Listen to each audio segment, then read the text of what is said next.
I really want to talk NFL today. A lot happened, especially with a storyline I have closely followed from literally episode 1 of this show.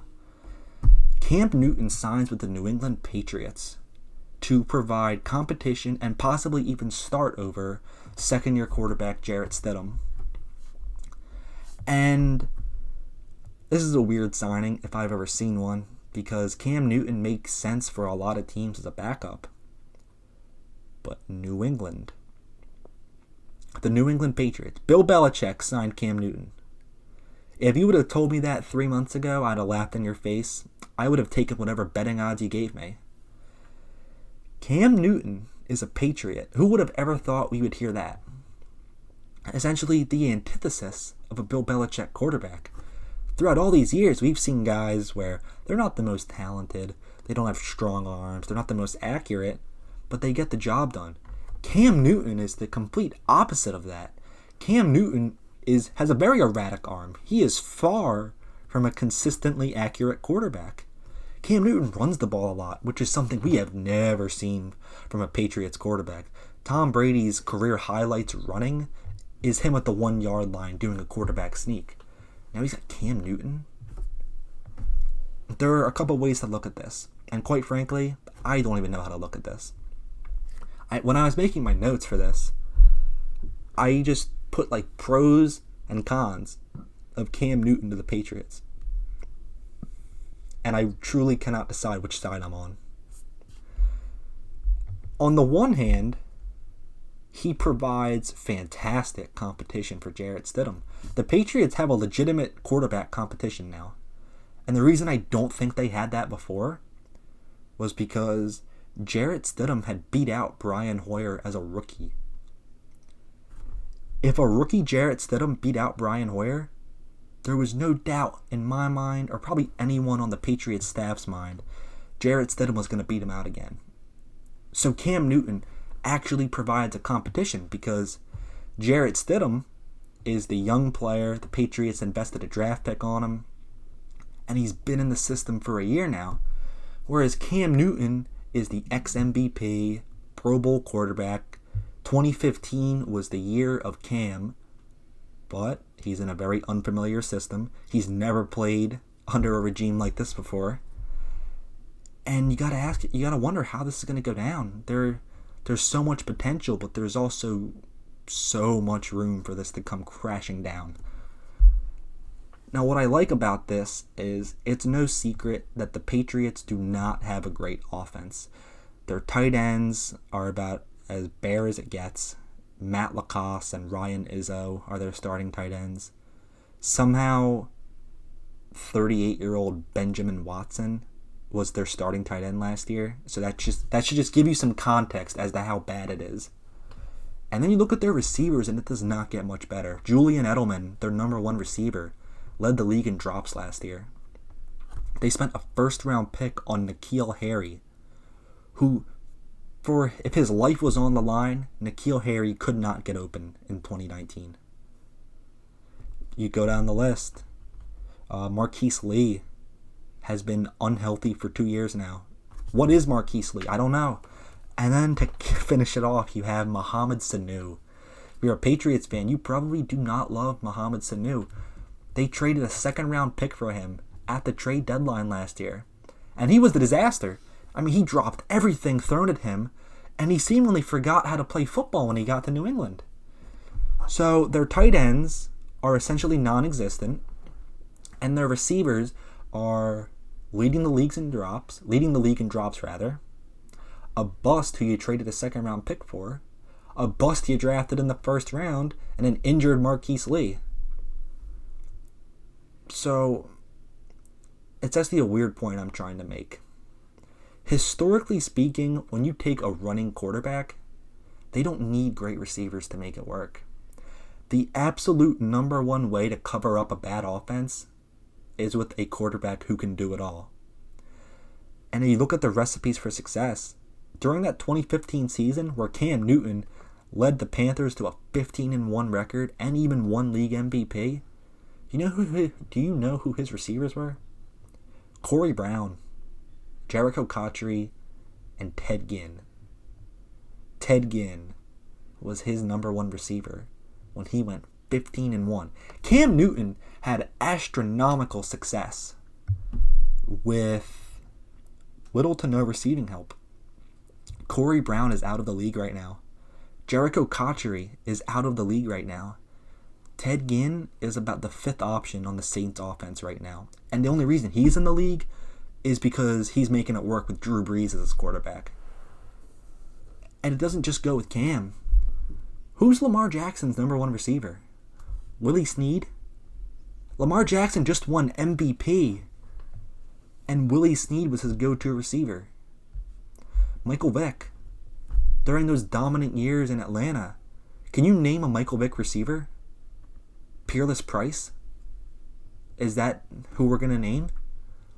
Those early years in Philadelphia, Donovan McNabb was going to NFC Championship games with Todd Pinkston as his top receiver.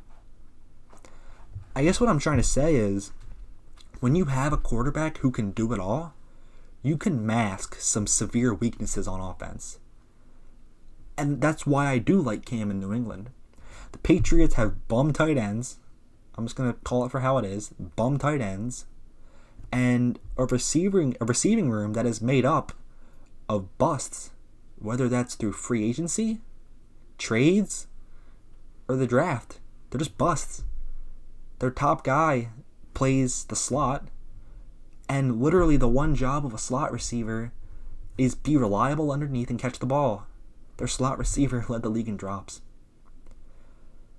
So with all that said, and just the absolute disaster of an offense that's going on in New England right now, Cam Newton is actually a really good addition, because if he can remain healthy, Cam Newton can help mask some of those troubles on the New England offense. It's simple. If your quarterback runs for 15 yards, that's just one more play your receiver doesn't have to get open. He showed that in 2015. They had a near undefeated season, and their top receiver was Ted Ginn. They went to the Super Bowl. Ted Ginn. He won league MVP. Ted Ginn. Out of his 3 top receivers, 2 of them are out of the league right now. That's how bad it is. So, yeah, I do love it for that reason, because you look at Jarrett Stidham, he is a pure pocket passer. And I did think he was going to have his struggles. Ultimately, I do still think he is the Patriots franchise quarterback. You can't change my mind on that. But I did think he was going to struggle out the gate, because they have some tough opponents to open the season. And I do not trust Mohamed Sanu to consistently get open. I also don't trust that Julian Edelman is going to consistently catch the ball over the middle. Cam Newton, though, he's cheap, and he can actually mask this bad Patriots offense. Tom Brady struggled a little bit last year because his receivers couldn't get open and he didn't have help.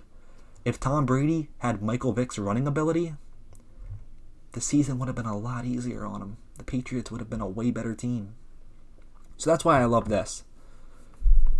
However, the drawbacks are, will Bill Belichick actually adapt his offense to Cam Newton? And I genuinely ask myself that question.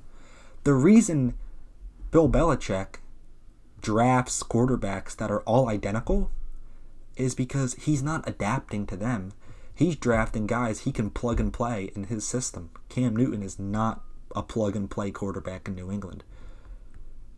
They would be asking him to throw short underneath routes and just slowly chip away at the defense with accuracy and good decisions. If you're a Panthers fan, you know better than anyone else that is not Cam Newton. Cam Newton is not extremely accurate. Cam Newton will not take the short stuff. Cam Newton wants to run over the... sorry for stuttering. I've been doing that a lot. Cam Newton wants to run up the gut for 15 yards and make a head-on collision with your middle linebacker, or he wants to sling it 45 yards down the field for a touchdown. Cam Newton is a home run hitter. Similar to Andrew Luck in that way.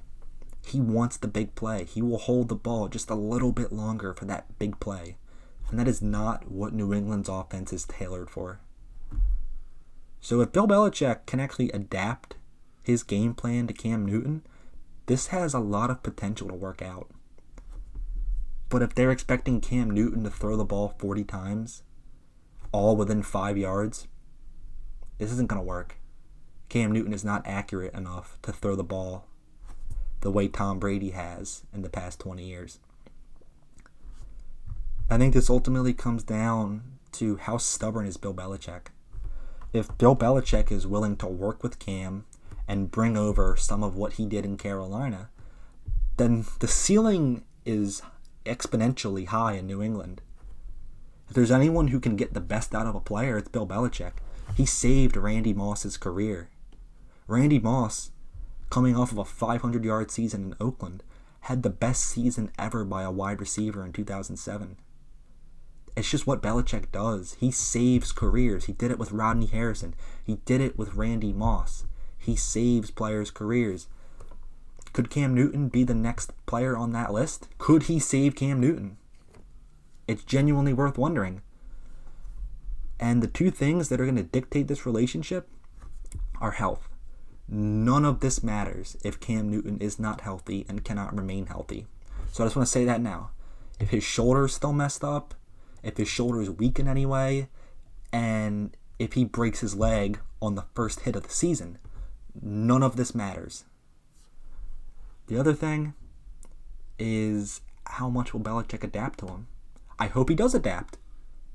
I would love to see Cam Newton win 11 games with the Patriots. But I'm just not so sure that happens. Health will dictate this relationship just as much as a willingness to work with one another will dictate this relationship. And I see two very extreme outcomes here. Cam Newton could become a reliable backup or even a starter in New England. He could play a meaningful role on this team and possibly even become the full-time starter at one point. Or there's the alternate reality where Cam Newton in New England is the next Robert Griffin III in Cleveland. And if you don't know how that story went, RG3 got signed by Cleveland. He was supposed to be their starter. And what happened? He got injured in literally his first game. And that was all she wrote for his Browns career. Cam Newton could very well become the next Robert Griffin III. So that's what I mean by there are two extremes to how this plays out. Cam Newton is either the savior in New England who helps them succeed in the post-Brady era, or Cam Newton gets cut in the preseason or only lasts a game or two in New England. It'll be interesting to see how that plays out. I'm excited for it because I love Jarrett Stidham and I love competitions for quarterbacks. So I am very interested to see how this plays out.